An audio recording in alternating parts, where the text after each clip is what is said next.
Olá, tá começando o 191º episódio do A Fonte da Gigahertz, patrocinado nesta semana pela ExpressVPN. Quem fala aqui é o Marcos Mendes, e assim como toda semana o Felipe Espósito também tá por aqui, beleza? Tudo certo, Marcos. E aí, como é que vai? Tudo bem também. Viu o Oscar ontem? Assisti, acompanhei a cerimônia. E você? Também. Deu saudade de passar no shopping lá onde acontece a cerimônia, que é no shopping, que é a coisa mais estranha.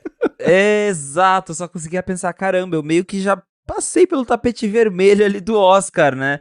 E é igual você falou, é um shopping, porque antes de eu conhecer, eu imaginava, pô, é um teatro, né? E é um teatro, mas você entra ali, tem um Hard Rock Café, tem lojinha de tênis, aí você fica, pô, mas é aqui que fazem o Oscar? É um negócio muito doido, pensar que aquilo lá muda completamente no dia do Oscar. Pois é, mas me assustou que foi bem mais cedo o Oscar esse ano, eu achei. Então, eu também. Começou super cedo, terminou cedo, que eu acho ótimo, mas geralmente Sim. essas premiações começam 8, 9 pra terminar meia-noite, 1 da manhã. E o Oscar começou bem cedo, acho que começou às 7, se eu não me engano, né? E acho que era meia-noite ali, já tava encerrando. Eu jantei com a... Não, jantei não. Sei lá. Eu tava vendo The Pitt com a Lari. Aí a gente acabou... Aí eu tava no HBO Max já, né? E eu tinha perguntado, será que vai passar no HBO o Oscar esse ano? Eu não sabia. Aí tava lá, premiação do Oscar, live stream, na metade de uma... Eu falei, mas será? Que é tipo tapete vermelho. Aí a gente deu o play e tava rolando já. Eu falei, caramba, cara, que coisa. Ainda bem, acabou antes da meia-noite, pertinho da meia-noite. Mas antes da meia-noite, não 1h30, 2, como já aconteceu, né? É. Pois é. E a Apple levou de 6. Na verdade, assim, ela foi indicada a 6 Oscars, mas teve uma categoria que tinha 2 indicações. Então, no máximo, ela poderia ter levado 5, né? Que era o Lost Buzz, tava o F1, e o F1 acabou levando de melhor som. E assim, não ia levar melhor filme, né? Ia ser alguma coisa técnica mesmo, e conseguiu sair de lá com o Oscarzinho no bolso. Não foi ali, né, um dos prêmios mais aclamados, mas dá pra falar que ganhou um Oscar, teve press release, já é óbvio, com certeza já deve estar lá no Apple TV App, que é um filme ganhador do Oscar e tudo mais. Teve um momento que daí o pessoal subiu da equipe do filme, subiu lá no palco, falou obrigado Apple, então pra eles vale, né, melhor que não ganha nada. Pois é, eu não vi, tudo bem que eu peguei pela metade da apresentação, aí teve uma hora que chegou o iFood, eu desci, fui pegar, e mesmo podendo dar pause, a hora eu voltava, tava numa categoria meio técnica, não importava, eu pulei. Eu não vi Tim Cook por ali, Ed Q, você chegou a ver se eles foram? Pelo que eu observei, eu também não vi a câmera em nenhum momento mostrando eles. Geralmente, algum deles aparece nessas premiações, né? Mas pelo menos ali no stream que a gente teve acesso, em nenhum momento eles apareceram. Pois é. E eu abri aqui o app da Apple TV, é claro, primeira coisa que tem, 2026, Oscar winner, Brad Pitt, a film The Movie. Pois é. Mas ainda não me convenceu a ver, eu tô muito... não é muito pra mim, não, eu acho. Exato, eu tô na mesma.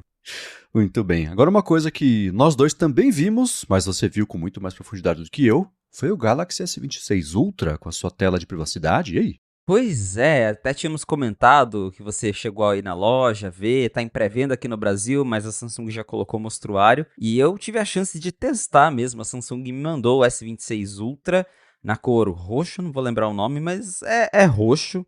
E também mandaram os fones novos, que é o Buds 4 Pro. Estou testando há alguns dias já. O grande destaque dessa geração é a tela de privacidade, no demais não mudou muita coisa do S25 pro S26 Ultra. E te falar que eu tô achando super legal essa tela, que eu fiquei com vontade de ter ela no iPhone, porque é aquilo, quando eu até vi uns reviews, o Marcus Brownlee tem um vídeo muito legal mostrando no microscópio mesmo como a tela funciona, e realmente, quando você ativa ela por inteiro, você acaba perdendo qualidade, porque você está desligando metade dos pixels, então a resolução da tela cai ali seria um pouco mais acima que o Full HD, né? Para algo em torno ali de 720p. Então dá para você ver que a tela fica mais pixelizada, mas assim, é um recurso que foi feito para você usar em momentos muito específicos, não é para você passar o dia inteiro com ele ligado. Mas sei lá, você tá na academia, você quer mexer no celular, assim que a pessoa do lado fica bisbilhotando, tá no transporte público, na fila do mercado, quer abrir o app do banco. Cara, é a coisa mais legal. Você liga, pronto. Você olha de lado, a tela some. É muito incrível. De novo, dá uma olhada lá pra quem não viu ainda no vídeo do Marcus Brownlee, que ele mostra certinho a tecnologia funcionando. Super bacana. E o mais legal ainda é que você não precisa usar esse modo na tela toda. Eu, por exemplo, ativei aqui para esconder só as notificações. Então eu tenho a tela na qualidade original, na resolução completa. Chegou notificação, só o bannerzinho fica preto para quem está do lado não consegue ver a notificação. Dá para você bloquear também só apps específicos. Então, você usa o celular normalmente, mas quando abrir o app do banco, daí ele esconde a tela toda. Então, esse tipo de ajuste é muito legal, muito bacana. Até eu comentei isso também quando a gente estava conversando no episódio anterior da Fonte sobre o assunto, porque as novidades de smartphones estão cada vez mais incrementais. É mais megapixel, é uma câmera melhor, é o processador que fica melhor. Fazia tempo que a gente não via uma tecnologia de verdade. Você fala, pô, bacana, isso aqui tem potencial para estar em todos os aparelhos e mudar mesmo, né, a maneira ali como a gente acaba usando um celular, né? Um quality of life improvement, que o pessoal ama usar esse termo agora. E esse é um deles. É um negócio que eu olho e falo, pô, legal, espero que a Apple esteja de olho para colocar algo parecido nos próximos iPhones, que eu curti bastante. E na notificação, eu não sei como é que é a notificação no Android. Ela chega, é uma animaçãozinha que chega de cima, é tipo um pop-up. Esse efeito de privacidade, ele acompanha a animação dela aparecer? Acompanha Legal. na interface da Samsung, pelo menos, ela desce parecida com a do iOS, mas é um bannerzinho bem menorzinho, é quase uma pílula, assim, mas ela já desce escura, dá pra ver que ela consegue acompanhar, assim, o movimento, então isso é bem legal também, não é algo que surge preto do nada na tela, ou que dá um tempo de ver e depois some, não, ela já acompanha ali, eles conseguiram fazer muito bem esse lance de funcionar ou pra tela toda, ou só pra uma parte específica. Tem tela dividida no Android, não tem? Tem também, dá pra dividir a tela. Então deve dar também pra fazer a tela dividida com o aplicativo, sei lá, o do banco dividido com o navegador e só o do banco ficar privado. Muito provavelmente, tá? É algo que eu não testei, vou explorar mais depois, mas você consegue fazer split screen no Android, então como você consegue limitar por app, também, né, seria possível você desligar só metade da tela e a outra continuar acesa. E o que me chamou a atenção, e nesse vídeo do Marques Brownlee que você falou, logo no comecinho, quando ele liga esse efeito, foi, tendo testado rapidinho lá no Shopping Morumbi, foi o mais próximo que eu vi da minha experiência de verdade sobre o ângulo de visão. Não torna impossível ver que a tela está ligada e nem ver mais ou menos os elementos que estão ali, mas você não consegue ler. Você não vê o saldo do banco, que é o ponto. Né? Como é que foi pra você esse lance da experiência da lateralidade, da visibilidade, sei lá, algo assim? Exatamente. Inclusive tem dois modos. Tem o modo normal, que aí fica igual você falou. Ela dá uma boa diminuída no brilho. Quem tá do lado até consegue identificar mais ou menos o que tá acontecendo aí na tela, mas fica bem mais escuro e texto daí não dá pra ler mesmo. Daí fica bem ilegível. E tem um modo de privacidade máxima, que daí ele deixa as cores super opacas, a tela fica quase cinza, só que daí a visualização fica feia até pra quem tá vendo. Mas daí quem tá do lado não vê nada, só vê branco, fica bem escondido. No Threads eu postei um comparativo, pra quem quiser dar uma olhadinha, que tem as fotos dos 3 modos, que é o modo padrão da tela, o modo de privacidade e o modo de privacidade nesse nível máximo. E aí dá pra você ter uma ideia ali de mais ou menos como que funciona. No modo de privacidade normal, dá pra ver ainda os ícones, mas bem escurecido para quem tá de lado. E aí nesse modo de privacidade máxima, a tela daí praticamente desaparece. Quando, para eu que estou usando, eu que estou olhando diretamente para a tela, no modo normal, a coisa continua bem usável. Novamente, é perceptível que a resolução cai. Não é nada assim, nossa, o celular ficou em 200 pixels, tudo em quadradinhos. Não é tão horrível assim. Você consegue utilizar normalmente, mas você percebe que a resolução caiu. Agora, nesse modo mais de privacidade máxima, daí sim a tela fica toda lavada para realmente esconder mesmo o que você está fazendo. Mas, em geral, como eu falei, é algo para momentos muito específicos, pelo menos é o que eu vejo. Então, até essa queda de qualidade, assim, temporária, não chega a ser um problema quando, de novo, você quer esconder o app do banco na fila do caixa. O negócio vai ficar 2 minutos com esse modo ligado, vai usar, depois desliga, segue sua vida normal. Então, acho que é uma troca justa você abrir mão da sua resolução por uns minutinhos para ter essa privacidade aumentada. Boa. E isso da resolução, tudo bem que quando eu testei foi na tela de ajustes mesmo, liguei, desliguei, falei, visto, vambora. Então não fiz um grande teste assim que foi super profundo, mas você acha que é o tipo de coisa que as pessoas de fato vão notar no dia a dia? Tudo bem que se você prestar atenção, tá com um vídeo, tá com uma imagem aberta, e você liga o negócio procurando a queda da resolução, você percebe. Mas no uso de dia a dia, será que as pessoas vão até notar que você falou assim, se você não procurar, você não acha, ok, mas vai notar, será, nesse uso mais normal assim, ou é a gente que se liga nessa parte mais técnica que nota isso? Cara, eu acho que as pessoas não vão notar, sinceramente. Porque, de novo, a gente percebe porque nós gostamos de tecnologia, a gente entende de tela, a gente presta atenção. E também, você tá lá num vídeo, fica mais perceptível. Você tá assistindo um vídeo em 4K, você liga o modo e ele derruba a resolução, então acaba sendo mais notável. Mas para usar o celular ali, para você, né, ver um texto, navegar nos aplicativos de rede social, não faz muita diferença não. Então, acho que a grande parte aí dos usuários não vai sentir um impacto muito grande quando ligar esse modo. Beleza.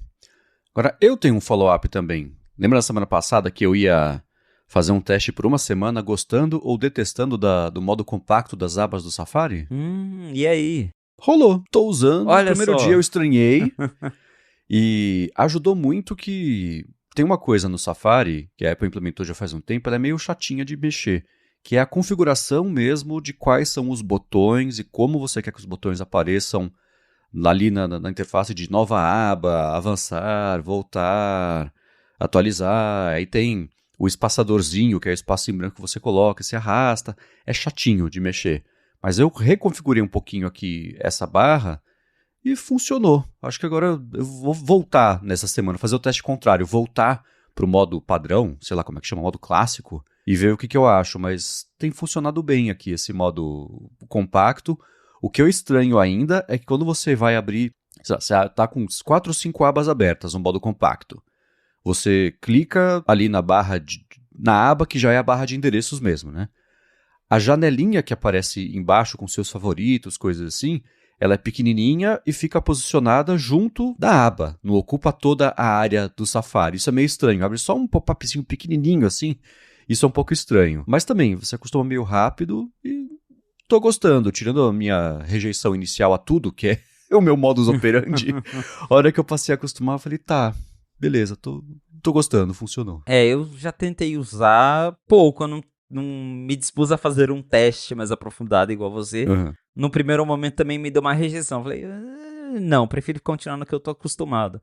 Mas quem sabe uma hora também eu pego um dia que eu estiver mais à toa, falar, agora vamos ver se funciona, daí eu mudo também. Mas no momento eu sigo usando o tradicional mesmo. E o que eu desisti de usar o padrão foi o Spotlight do Mac. Até comentei sobre isso no ADT na sexta-feira, que saiu na sexta-feira. Não sei como é que tá a sua experiência, Felipe. Pra mim tá inutilizável o Spotlight. Nossa. Uma vez por dia ele parava de Para, funcionar. Nada, não existe. É só uma interface que você digita. Não acontece nada. Exatamente, cara. É uma vergonha como que a Apple conseguiu estragar o Spotlight, que assim, pra mim, sempre foi um dos recursos destaque do Mac. Eu lembro, assim, de tempos primórdios do Windows que a busca não servia pra nada. O Spotlight virou isso. Antes era tão rápido e agora, pô, você abre... Acontece muito comigo também. Eu digito o aplicativo, ele não mostra resultado, não mostra nada. Ele fica só a tela ali, a interface do Spotlight. Eu usava muito Spotlight pra fazer conta rápida, conversão de dólar... Também, às vezes eu digito a conta, não faz nada. E é uma experiência universalmente ruim, porque no iPhone também tá horrível, tá a mesma coisa. Às vezes no iPhone eu vou puxar pra fazer conta, não faz, nada acontece. Você digita ali, fica só a interface com atalho buscar na web e tal, nada acontece. Então eu falo, pô, como que a Apple conseguiu estragar o Spotlight? Até a gente vai entrar mais a fundo nesse assunto depois, que o Mark Gurman falou que a iOS 27, as próximas atualizações vão ser mais focadas em correções de bugs. Toda vez tem aquele rumor, né, que vai ser o Snow Leopard do tal iOS. Eu espero que eles foquem em arrumar o Spotlight, porque tá feio, viu? Pois é, e eu substituí pelo Raycast. E esse é um programa que eu já tentei algumas vezes usar, mas eu tentei errado, eu acho. Ele tem muita coisa que chamam de Power User, né? Parte mais que tem a ver com, sei lá, enfiar até IA. Eu assinei ele para tentar usar modelo direto a partir dele, mas não rolou. Ele tem toda uma parte super avançada de automações, etc. Eu tentei usar já começando por aí, e não funcionou, né? Muita coisa para absorver. Agora não, eu estou usando ele como de espaço, agora abre o Raycast. Felipe, ele é rapidinho, Ele faz exatamente o que o Spotlight devia fazer. Para gravar aqui a fonte, os podcasts todos, eu uso o StreamYard no Chrome. Comando espaço, CH, Enter, pá, Return, né, que seja. Já abriu, como sempre foi o Spotlight. Agora tá funcionando assim. Tô felicíssimo. E a parte de contas, isso me impressionou. Ele converte mais coisas até do que você, assim, fuso horário e, bom, assim, para lidar com texto, escrevendo para os gringos lá, e às vezes o negócio tem que sair no horário do Pacífico. Para conversão de fuso horário é lindo, até para coisa matemática mesmo. Eu fiz contas que são, você bota, né, o vezes e o mais e o dividido, não sei o que lá, e porcentagem, tudo junto, você joga, ele resolve. Olha, recomendo demais o Raycast, eu vou deixar o link na descrição para quem não conhece. Nem mexi muito nas partes de automação dele ainda, a parte mais avançada, eu tô por enquanto me acostumando, me ambientando, já eu começo a expandir o meu uso, mas tá, cara, perfeito. Todo mundo tá tendo problema com o Spotlight, recomendo fortemente o Raycast. Tô baixando agora mesmo, vou fazer o teste depois. E aí semana que vem eu conto como que foi minha experiência. Maravilha. E nessa semana vocês mandaram muitos follow-ups pra gente, mais uma vez, sobre o MacBook mesmo, Neo. hein? Pois é, eu acho que batemos um recorde de follow-ups. Obrigado pra todo mundo que mandou. O Daniel Cooker falou o seguinte, por exemplo, já deixo aqui um exemplo de como o MacBook Neo vai chacoalhar o mercado. Aqui em Portugal, as escolas dão notebooks para alunos do secundário, que é o ensino médio, porém o governo só aceita até um valor X, que o Neo entra. Ele falou, no caso da minha filha, que é a escola particular, muito provavelmente a escola vai trocar para o MacBook Neo, porque tudo lá já é Apple. A Apple investiu muito no ecossistema educacional e o Neo, ou Neo, quando eu vou falar de um jeito, né, seria quase a cereja do bolo. Tá aí um ponto para o mercado educacional que eu falei semana passada que não era tão forte ainda, né, que Chromebook vem de baseada, pelo menos aqui nesse caso, obrigado Daniel pelo follow-up, deve rolar. Ah, com certeza. O Chromebook acaba ganhando muito porque a Apple, por mais que ela tente comparar o Neo com um Chromebook se acha por $90 nos Estados Unidos. É um negócio absurdo, né? Óbvio que é naquele negócio de plástico que a criança derruba uma vez, pronto, espatifou, já era. Mas é muito, muito barato, por isso que muita escola usa. Porém, tem muitas escolas também que usam iPad, que já compram, né, alguns produtos da Apple e, pô, um MacBook que para educação é $499. É isso, né? Para eles são 499 dinheiros, é muito mais acessível, então eu tenho certeza que esse Mac vai de fato ser ali um hit no mercado estudantil, né? Entre a galera estudantes mais jovens, esse é um público que vai dar muito certo ali com o MacBook Neo lá fora, né? Aqui, mesmo o preço educacional, eu tava olhando na Apple, ele tá $6.199 na loja educacional do Brasil. Então, nem todo estudante tem $6.199 para dar num laptop, né? Mas lá fora a coisa é diferente mesmo. Pois, isso de Chromebooks me lembra também a Amazon, né? Que, não sei, eles devem ter tablet ainda, mas quando lançou, você comprava pacote de 6 com desconto. É outra estratégia total, né, cara? Não tem certo e errado, são só estratégias, mas curioso você pensar em comprar um pacotinho de 6 que vem com um desconto, né? Dá pra ver bem qual que era a estratégia ali, né? E ainda sobre o MacBook Neo, o Felipe Avarenga falou, só um adendo sobre sugestão de Mac. Caso o seu caso de uso seja um desktop, o Mac Mini M4 é a melhor opção de longe, comparando com o MacBook Neo, porque os dois têm o mesmo preço. Excelente ponto. A gente falou no passado, né? Parece que foi no passado. Semana passada, sobre para quem que é, sobre, né, os casos de uso, indicação e etc.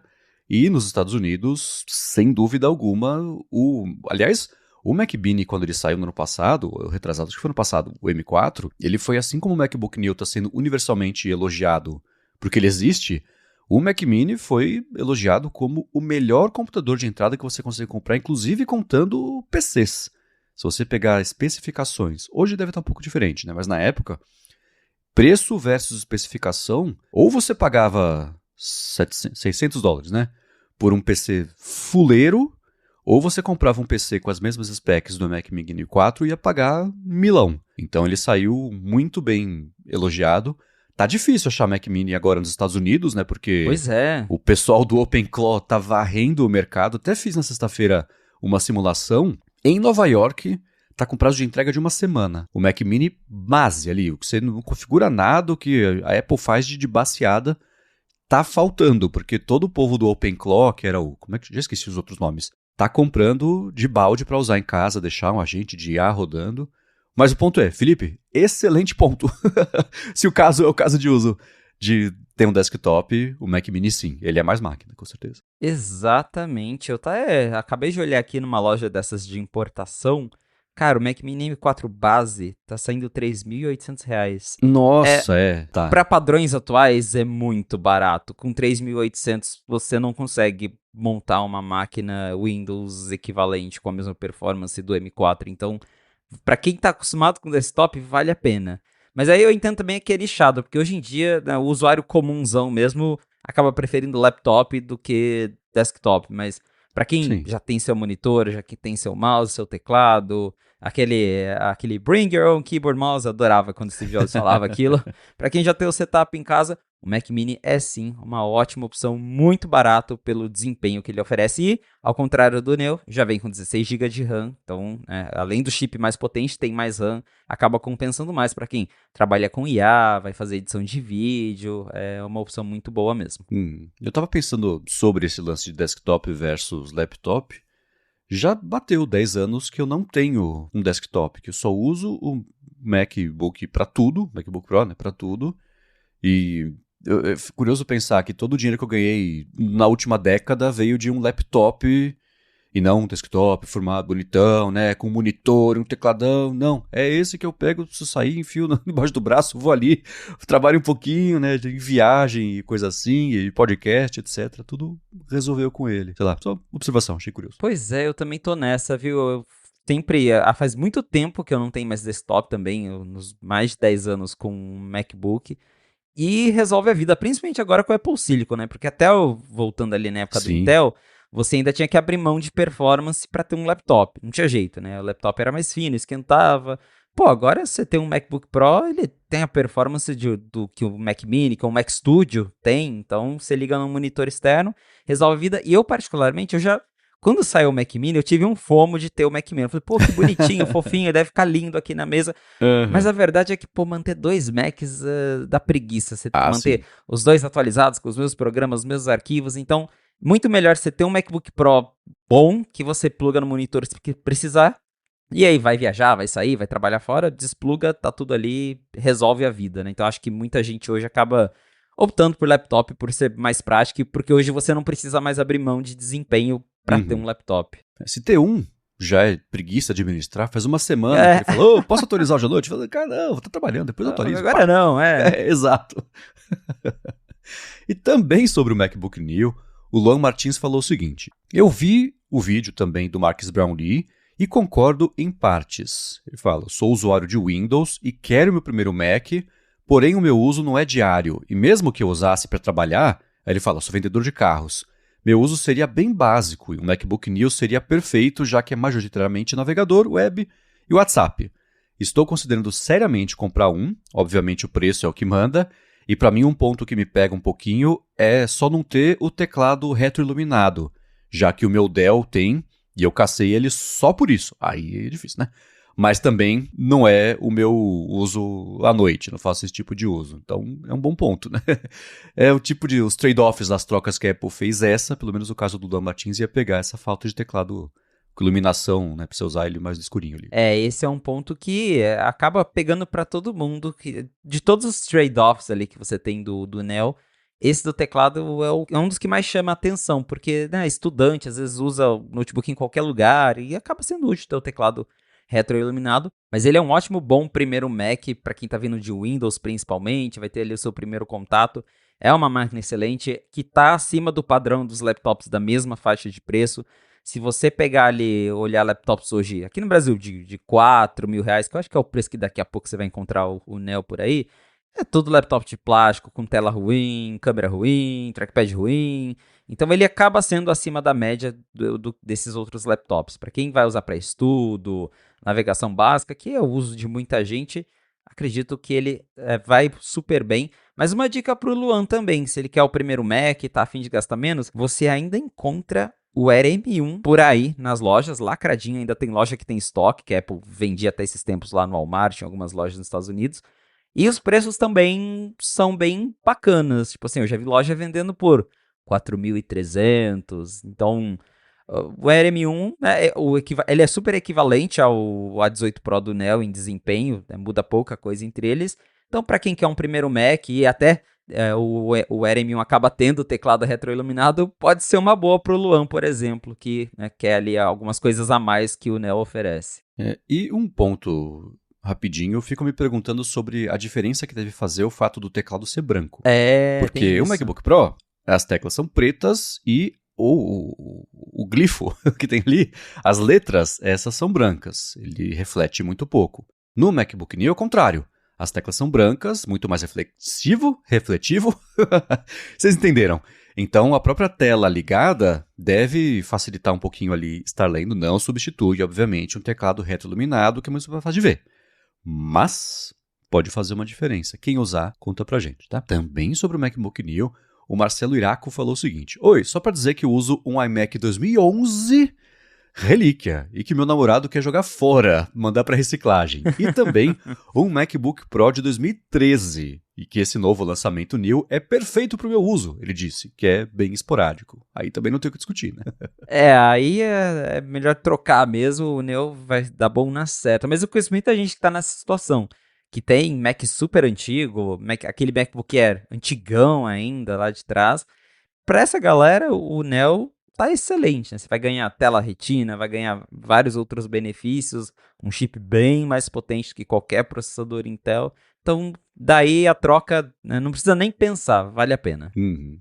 E para finalizar a parte de que vocês mandaram pra gente sobre o MacBook Neo, o José Berg falou: pontos positivos pro MacBook Neo. Ele é super reparável, que é incomum para a Apple, e parece que a Apple acertou muito. Aí ele fala: eu concordo com o Marcos que 5 milhões é uma estimativa baixa. Antes de falar da reparabilidade, deixa eu comentar sobre a estimativa de vendas. Nessa semana, o Meng Chi Kuo também ele reajustou para baixo a previsão de vendas do MacBook Neo e falou: vai ser uns 4 milhões e meio, 5 milhões. Apesar de ainda achar meio baixo, parece que está virando um consenso que isso é mais ou menos o que o mercado espera que a Apple venda. Então, sei lá, né? Todo mundo deve saber mais do que eu, que só olhei e falei, meio baixo, né? Tipo, ver pra onde o vento tá apontando, né? Molha o dedo e espera. Sei lá, vamos ver. Então tem esse ponto. Ano que vem, a hora que começar a sair esse tipo de relatório, previsão não, né? As projeções, a gente vê.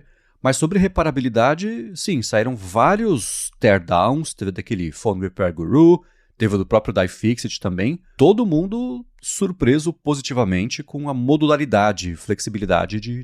Tem muito parafuso, mas é bom, porque não é cola. Então, o pessoal tá contente com quão fácil ele é de consertar sozinho, né? Pois é, ele é super reparável, que, como o próprio José nos disse, é um tanto incomum para a Apple. Geralmente os produtos tudo soldadinho, tudo grodado, tudo pequenininho. E pelo foco, principalmente em educação, acredito, no mercado educacional, ele é bem mais reparável, né? Tem aí já alguns teardowns rolando e dá para você trocar praticamente tudo. O teclado dá para ser trocado, o trackpad dá para ser trocado, a bateria é parafusada, que geralmente a bateria é toda colada, adesivada, e ali não, você tira, desparafusa e consegue trocar a bateria. As portas também são super fáceis de serem removidas. De novo, como é um Mac voltado para educação, um público mais jovem, que às vezes não tem tanto cuidado, faz mais sentido, porque isso barateia o reparo. O que deixa o reparo dos Macs, um MacBook Air, MacBook Pro mais caro, é que não tem reparo, né? É tudo grudado. Se estragar uma peça, você vai na Apple e fala, pô, você tem que jogar fora seu Mac e praticamente comprar outro. Então, isso acaba encarecendo muito. Já o Neo, que é voltado para um público que está pagando menos, tem mais chance de estragar, a Apple fez essa maravilha de um Mac reparável, então isso é muito bacana de se ver. O iFixit eu achei engraçado, né? Elogiou, nossa, que bom, agora dá pra consertar, dá pra arrumar, ó que flexível, que bacana. Nota 6. De 10 de reparabilidade. Eu achava que ia ser um 8, uma coisa assim, né? Ele falou, não, tem assim, né, SSD, memória, tudo soldado, então perderam o ponto. Nota 6, mas estamos felizes, é progresso, é o mais reparável em, sei lá, 10 anos, 15 anos que eles falaram, então tem... Tem isso, mas eu me diverti com nota 6 deles. Eles são Pois eternamente é. insatisfeitos. Exato. Mas uma coisa que eu achei legal, que eu tava curioso, é sobre o mecanismo do trackpad. Porque, Sim. ao contrário do MacBook Pro atual, já tem um tempinho, o MacBook Pro atual, ele não aperta, ele tem um botão, como é que chama lá, o motorzinho áptico, né? Que te dá a sensação de que você apertou e clicou, mas ele não faz isso. É inacreditável. Eu, sabendo disso, até hoje eu aperto e a impressão que eu tenho é que ele está apertando um botãozinho que está clicando. Não é isso. Mas o trackpad do MacBook Neo, ele é uma peça móvel de fato, um trampolinzinho de fato, e tem todo o mecanismo que a Apple fez, porque independente de onde você aperta, ainda assim ele registra o botão, o toque. Ao contrário de quando ele era móvel antes, que você tinha que apertar meio para baixo, que era para cima que ficava ali a dobradiça dele, então era mais difícil de você apertar. E esse, independente de onde estiver, você consegue apertar e tem todo o mecanismo, né? Esses teardowns mostraram como que funciona, que a Apple fez para isso. Eu achei divertidinho, interessante. Inclusive, eu fui atrás depois de ver os teardowns do trackpad, que o pessoal elogiou muito, que apesar de não ter o trackpad Force Touch, ele funciona super bem, registra em todas as áreas, justamente por conta desse mecanismo.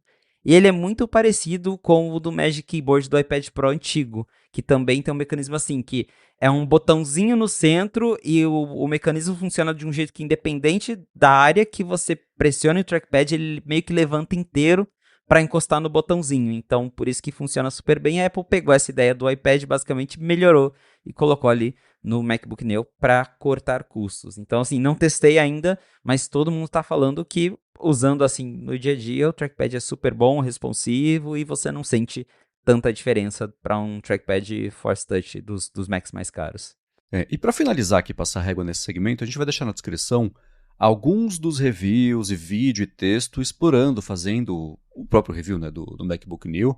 Alguns me chamaram bem a atenção. O principal deles foi um que o Steven Sinofsky fez. O Sinofsky foi por muito tempo presidente do Windows e ele saiu da Microsoft. Ele sempre foi um cara que nunca fez muito sentido na Microsoft, porque ele é descolado, ele é moderno.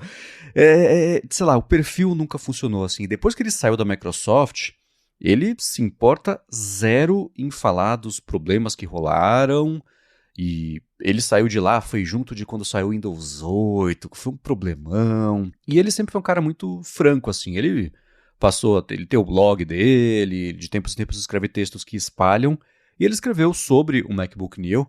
E é interessante ele escrever do ponto de vista de alguém que tentou fazer isso na Microsoft há 10, 15 anos e deu errado, porque o que ele falou foi que a Microsoft ela é, basicamente, parafraseando aqui, eternamente comprometida com fazer com que tudo seja retrocompatível para sempre. Então não deu para fazer isso de ter um computador de baixo custo, processador ARM, porque a Microsoft ficava insistindo em todos os programas, tudo do sistema ser retrocompatível, e não só retrocompatível com versões anteriores do Windows, etc., mas fazer o ARM junto com o chip Intel x86, que não funcionou. Né? E ele fala que no caso da Apple, o MacBook Neo ele é resultado de anos e mais anos uma migração que a Apple foi fazendo para a arquitetura ARM, junto de tomar decisões do tipo, daqui para trás não vai funcionar. E é isso, lidem com isso e paciência, né?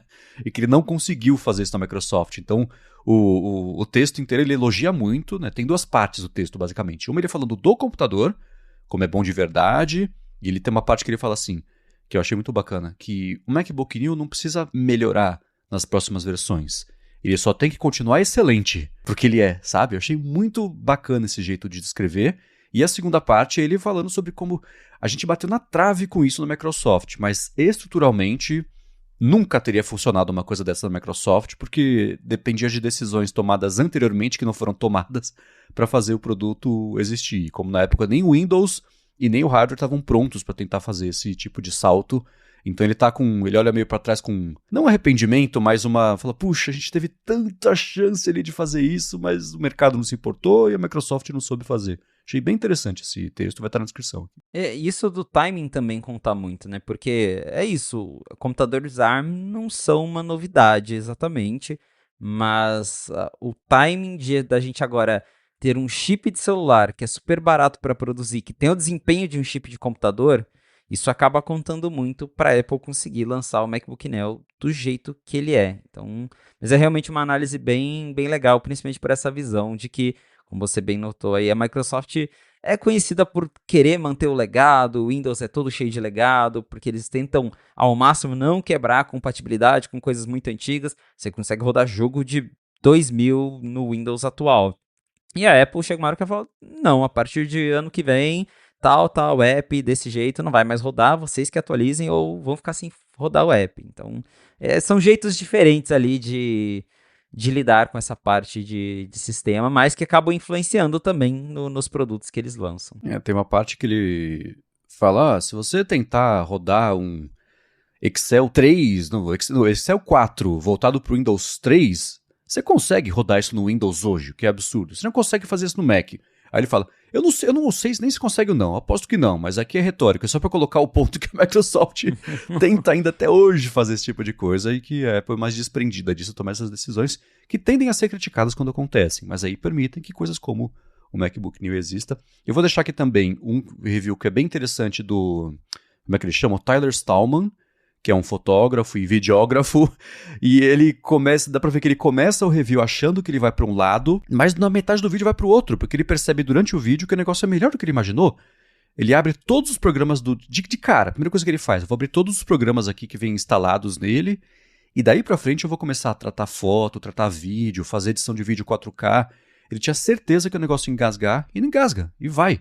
Aí ele fala, nossa, eu tô achando que eu vou ter que mudar um pouco esse vídeo, porque tá tudo funcionando, eu vou pular um monte de teste aqui e começar os testes mais pesados, porque ele tá dando conta. É bem interessante esse vídeo. E teve desses que pintaram na última semana, teve algum que te chamou a atenção? Esse do Tyler foi um bem legal, realmente ele mostrando essa ideia de um uso mais pesado, porque a Apple mesmo, ela nem tentou dar foco para isso. Você vai ver o site do Neo, você vai ver as publicidades, não tem mostrando o Final Cut, não tem nada disso, o foco não é esse. Mas é muito legal ver um teste como o dele que fala, pô, se você quiser usar, você consegue. É o ideal, né? Não, se você é um fotógrafo mesmo, tem outros Macs mais ideais. Mas para você que está comprando eventualmente vai querer aprender a editar foto, quer editar um vídeo mais simples, Final Cut roda, Lightroom, esses apps, eles vão rodar minimamente bem para você conseguir fazer o seu trabalho. Então achei bem legal o review dele. Então vai ter esses links, e o último link dessa parte do MacBook Neo vai ser o Little Finder Guy, que é um bonequinho que é... Essa campanha, a gente já falou semana passada, né? Que essa campanha do MacBook Neo tá super legal, meio brain rot, eu vi o pessoal descrever, tá bem na linguagem da juventude, eu acho, né?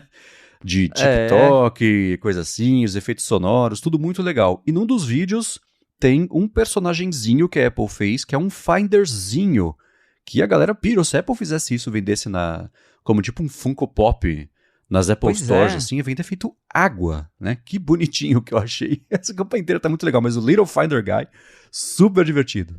Viralizou muito. Eles deveriam vender, pelo menos lá na Apple, do Apple Park, poderia vender esse bichinho. Aliás, pegando esse gancho, a Apple tá investindo tão pesado que eles criaram uma conta no Instagram, né? Uma conta para fazer marketing no Instagram. Que eles tinham lá o @Apple, que é basicamente para postar shot on iPhone, foto, vídeo de pessoas. Agora tem o Hello Apple, que eles vão postar esses videozinhos mais engraçadinhos, coisas de marketing, até né, eles falam bastidores. Então, a estratégia de marketing da Apple rumo aí aos 50 anos tá indo para um rumo bem diferente, bem mais jovem, que é algo que a Apple sempre teve muita resistência, né? Eu até brinco que toda vez que a Apple tentava fazer algo social, ela falhava miseravelmente. Só ver as coisas do Apple Music, do iTunes, nunca deu certo. A Apple nunca soube lidar muito com internet desse jeito jovem, mas para vender o Neo, principalmente, que é o público jovem, ela aprendendo a lidar com a internet de um jeito mais divertidinho. E tá legal de ver, tá engraçado. Tá, com certeza. Quem não viu a campanha, nesse link que vai estar na descrição, vai ter links também para os outros vídeos que a Apple tá fazendo. Bem legal, né? E essa conta que a Apple fez no Instagram tem um pouquinho também de relação com o próprio aniversário da Apple, que vai fazer 50 anos agora da fundação no dia 1º de abril, o que é curioso, né? E teve bastante, tá tendo evento, a própria Apple, né, vai comemorar, e o Felipe recebeu...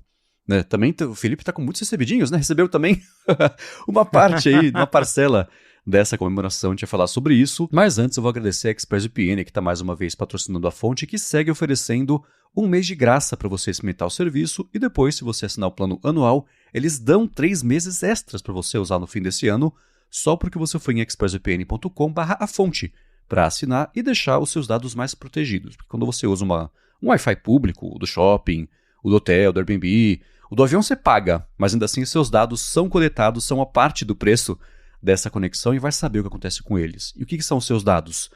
O que você está fazendo, os sites que você está acessando, por quanto tempo, qual dispositivo você está usando, qual versão do sistema você está usando, quem é você, no fim das contas, né? E você protege os seus dados, você usa a conexão criptografada, privada, impenetrável da ExpressVPN e nem ela sabe de nada disso, né? E o pouco que ela tem que armazenar e coletar, porque faz parte de oferecer a conexão, é em memória RAM. E ela limpa e some, né? E para streaming é bacana também, porque dependendo do país que você usar para rotear sua conexão, lá dos mais de 100 que a ExpressVPN oferece, você vê o catálogo desse país, que é diferente do catálogo que tem no Brasil. Para ver como é fácil colocar no seu iPhone, no iPad, no Mac, na Apple TV, que eu uso aqui em casa todo dia, leva 1 segundo, 2 para você ativar a VPN. Faz o seguinte, vai em expressvpn.com/afonte, testa por um mês de graça e se você assinar o plano anual, são 3 meses de bônus.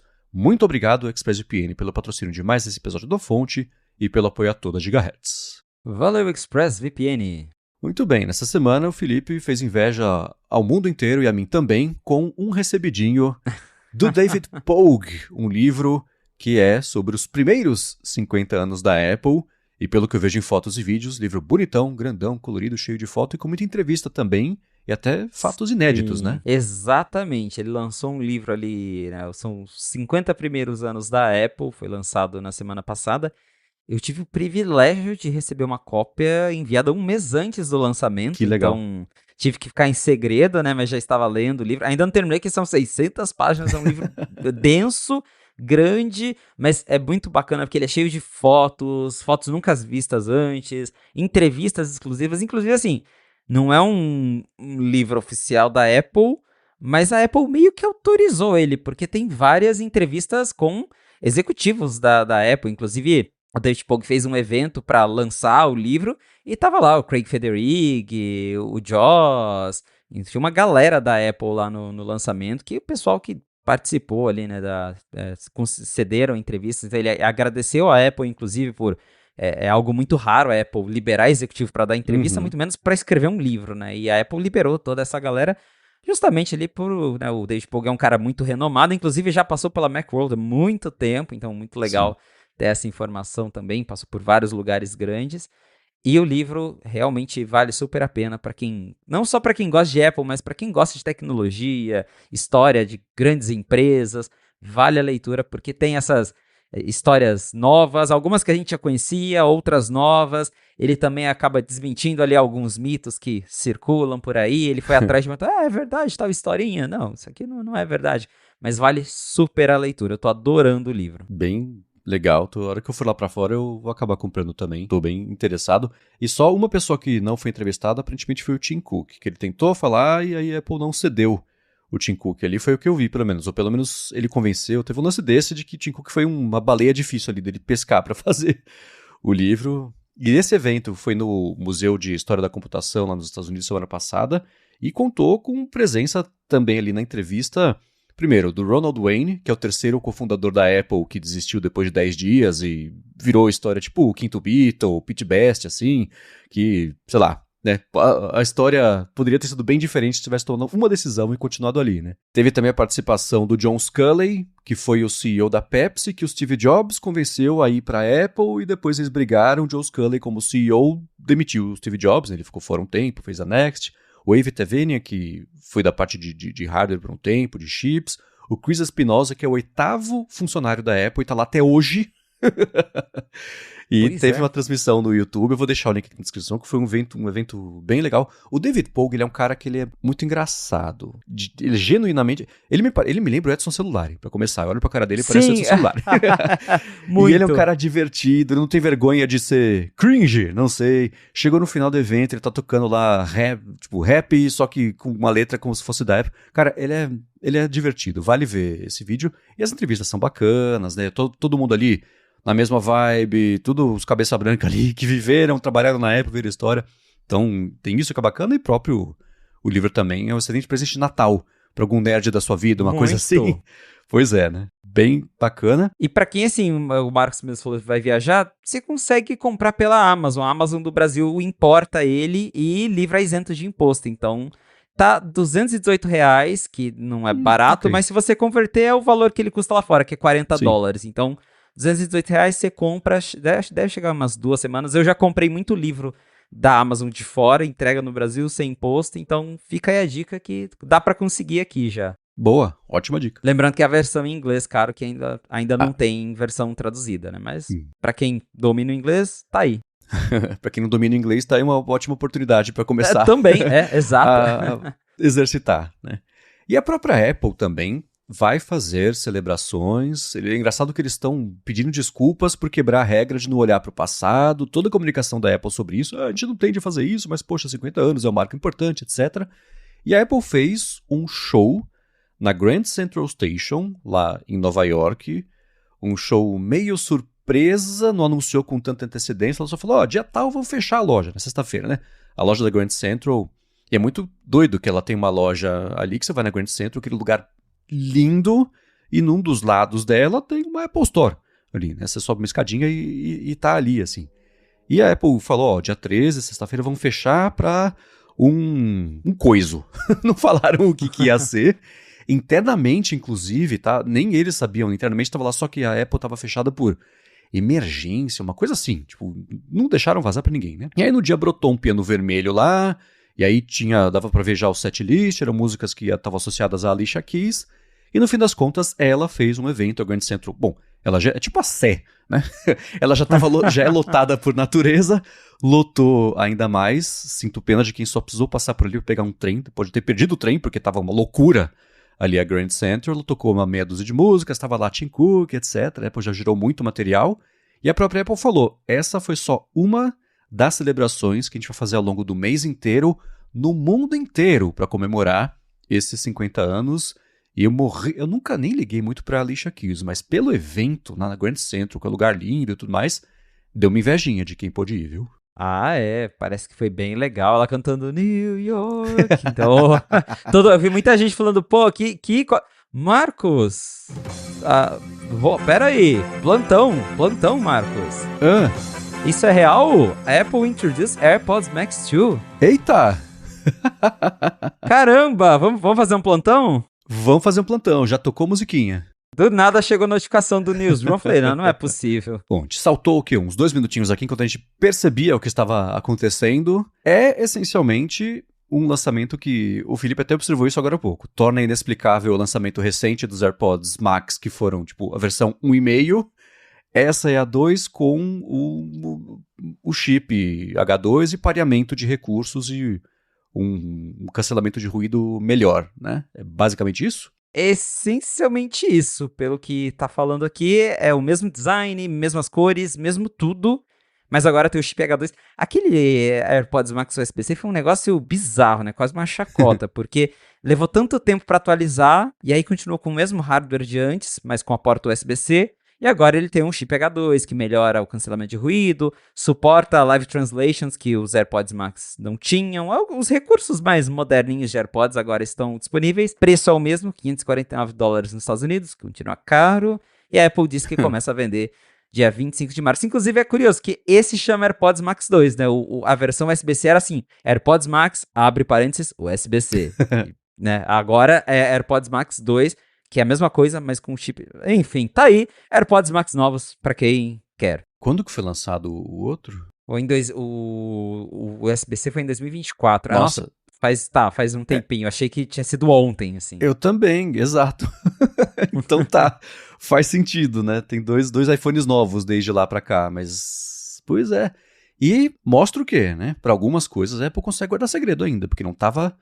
Nem Mark Gurman falou, Nem gente, vai ter coisa, hein? Caramba. Então tá aí, é uma atualização, é um pareamento, assim, é o sentido literal de atualização, né? Estava meio defasado, agora ele está atualizado, não tem nenhuma novidade, e as cores tem aqui o preto, o dourado, Um alaranjado, um roxo e o verdinho. Nem sei se são cores novas ou não, mas...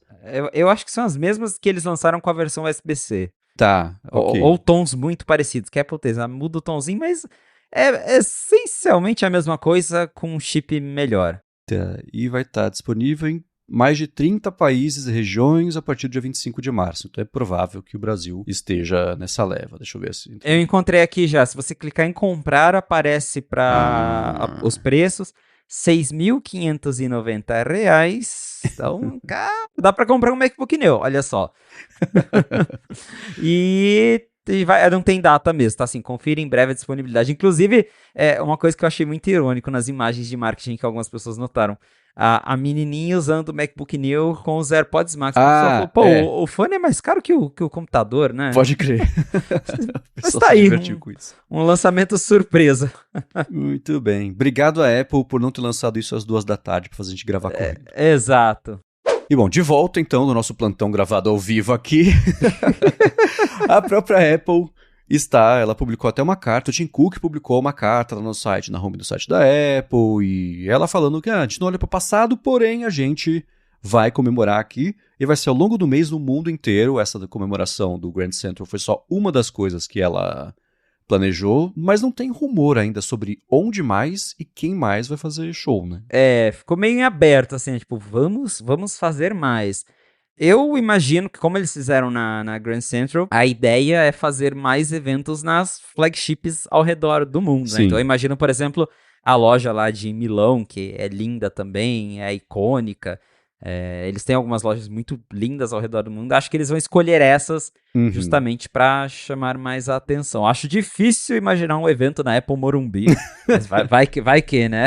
Eu fiquei pensando nisso, ou na Apple Morumbi ou no Rio, mas deve ser na Passeio de Graça lá em Barcelona. Sim. Como é que chama de Londres lá, que é a principal deles? Regent Street. Isso. Inclusive a Passeio de Graça tá em reforma, ela tá fechada. Ah, pode crer. Então... Vai que estão reformando já pra fazer uma grande coisa aí, né, na reinauguração dela. Pode ser, eles podiam fazer no Five Guys do lado ali. Que mais? Tem a Paris, né, a ópera lá de Paris... Mas acho que é essa da Grand Central. E interessante que foi na Grand Central, não lá da Quinta Avenida, que é na boca do Central Park. Porque, bom, tá reformando lá também. O prédio que é em cima tá reformando. Né? Pode crer. O pessoal falou que tá com umas estruturas meio feias lá, né? Tá um feio bonito, sabe assim? Até comentei sobre isso recentemente. A Apple porque é com uma luz vindo de baixo, uma luz embedada no negócio, mas é como é que chama lá? Um andaime, né? Não tem muito o que fazer. Enfim. Mas tá interessante mesmo essa onda de celebrações, e como você falou bem no comecinho, foi tudo tão guardado em segredo que nem a imprensa que foi convidada ficou sabendo assim de última hora, né? Tipo, até o pessoal tava, a loja tá fechada, o que tá acontecendo? Aí do nada a Apple chamou a gente, tipo assim, 1 hora antes do evento começar, né? Então foi tudo muito rápido, e acho que a ideia vai ser meio que isso mesmo, surpresa, vamos ter mais um evento aqui.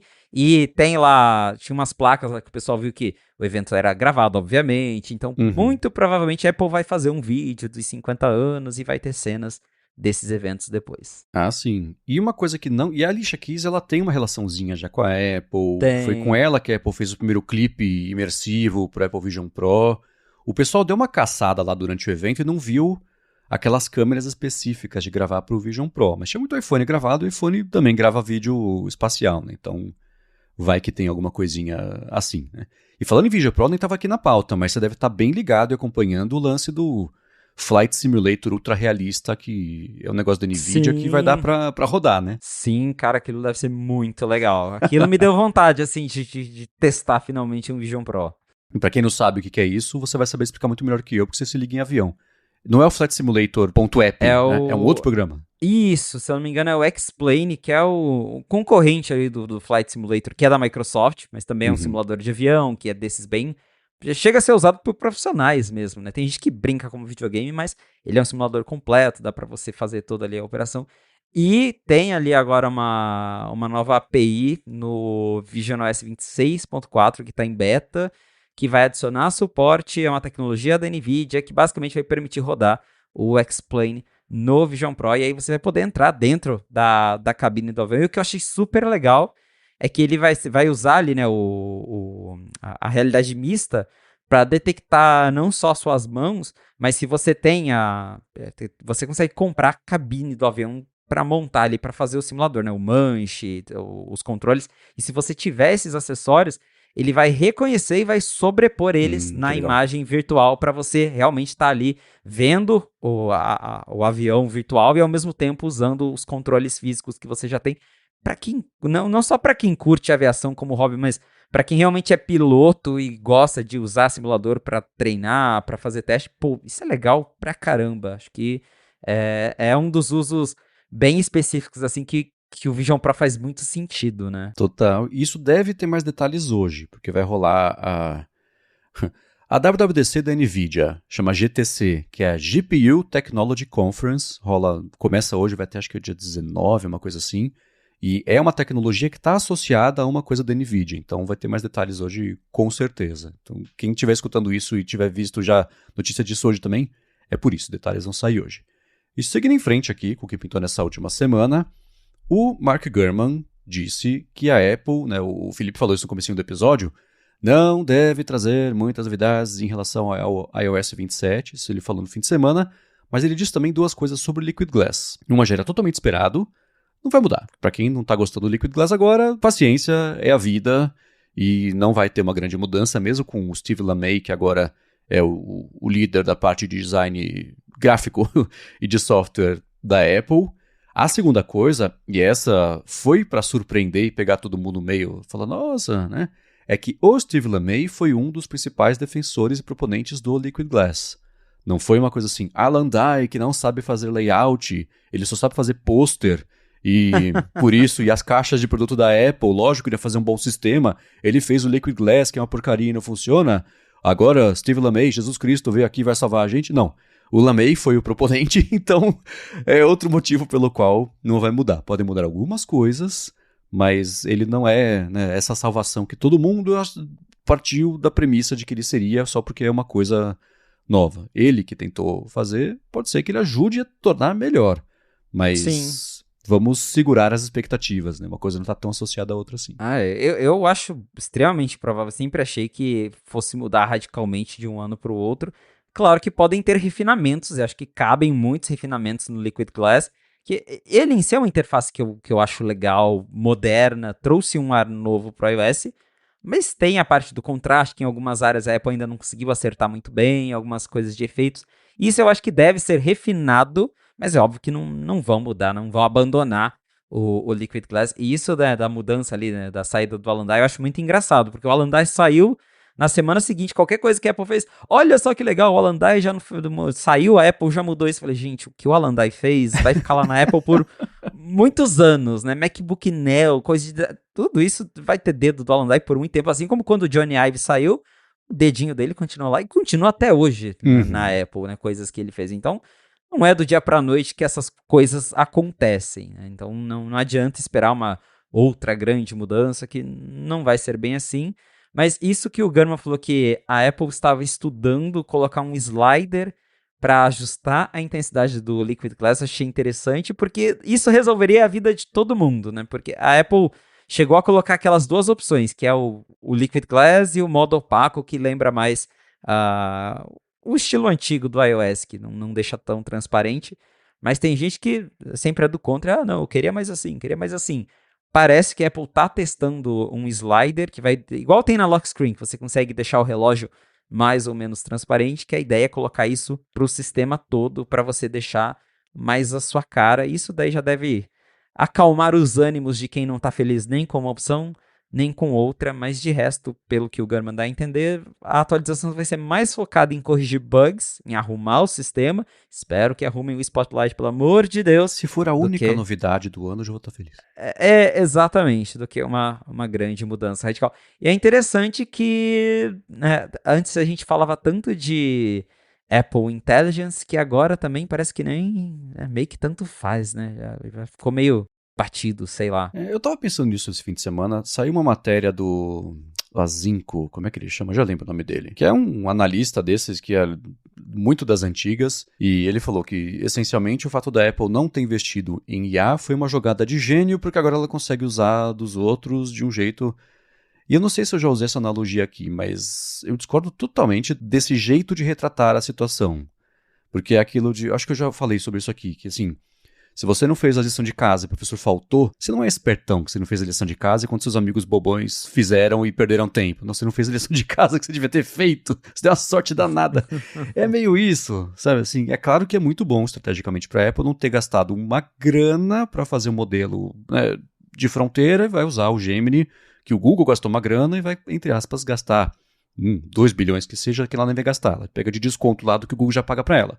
Isso sim, é uma solução muito elegante para um problema de incapacidade técnica que a Apple teve de fazer. Então esse lance de que né, parece que foi muito planejado, a Apple ficar para trás, não faz o menor sentido, né? Nem sei como a gente chegou aqui, mas é que você falou que o lance da Apple Intelligence acabou perdendo um pouco de relevância, esse atraso. Sim, então isso eu também concordo, mas não foi uma jogada de gênio, não, né? Enfim. E pra finalizar aqui o episódio de hoje, uma outra coisa que o Mark Gurman comentou foi, essa era meio óbvia, né? Que a Apple deve adiar mais uma vez o planejamento dela de lançar o HomePad, que agora deve sair lá para setembro. E isso sim é porque a Apple Intelligence está atrasada e vai depender basicamente da carangueja. E não tendo uma carangueja que funcione bonitinha, reformulada, com o substrato de IA, não faz sentido ter um produto que vai essencialmente ser comandado por voz. E se parece que a gente comentou isso semana passada retrasada, sim, mas agora o Gurman falou que é lá para setembro que a Apple está planejando lançar esse dispositivo. Ele deu um detalhe esses dias também, que é interessante, também já era meio esperado, mas ele falou um pouco mais sobre isso, que ela vai ter um reconhecimento da pessoa que chegar perto, ela sabe qual que é a pessoa, e mostra o calendário, ajustes, aplicativos, etc., daquela pessoa, né, para ser o HomePad da casa com múltiplos usuários, ao invés da pessoa ter que logar ou pegar perfil que nem da Apple TV, que é um inferno para quem tem mais de perfil da Apple TV. Então vai ser meio automático. Isso que eu achei interessante. Isso do HomePad atrasar, essa altura também já não é mais uma surpresa, como a gente já comentou várias outras vezes. O produto já está meio que pronto e só esperando a Apple liberar ele, e a gente sabe que o atraso é por conta da carangueja, da Apple Intelligence, que era para ser um produto todo voltado para esse, né, para IA, e a Apple não conseguiu entregar, então vai ficar para depois. O Gurman falar que isso vai ficar para setembro ali com o iOS 27 me faz acreditar que até a carangueja mais avançada também vai ficar para o iOS 27, porque ainda tinha aquela expectativa, vai ser no 26.4, não veio, vai ser no 26.5. A essa altura acho que não vem mais no 26 não, acho que vai ser algo para iOS 27, para dar mais tempo da Apple testar, refinar, fazer um anúncio na WWDC talvez, e isso da Apple ter batido o martelo, mas decidido ali internamente que lançar o HomePad no fim do ano com o 27 vai ser melhor, muito provavelmente é porque eles também já resolveram que a própria carangueja mais avançada só vai chegar no final do ano mesmo, então é um balde de água fria, quem estava esperando tanto a carangueja nova quanto o HomePad, né? Totalmente, e faz muito sentido isso, de que isso diz mais sobre o ajuste de timeline da nova carangueja do que essencialmente desse produto mesmo. E outra, né?Esse é um produto que tem a carinha de que só vai ser vendido nos Estados Unidos. Então, total. O próprio HomePod até hoje está disponível em meia dúzia de países. Pode estar associado, né? Está disponível em meia dúzia de países, porque a carangueja, se ela já é ruim em inglês, imagine outros idiomas para fazer coisas de controlar a casa.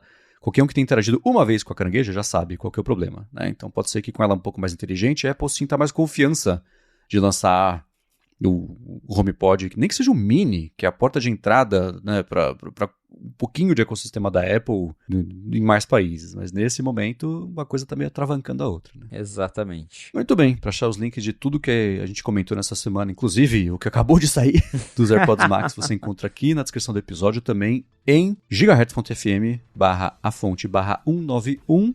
Se você quiser mandar as perguntas, os follow-ups, comentários, gigahertz.fm/feedback.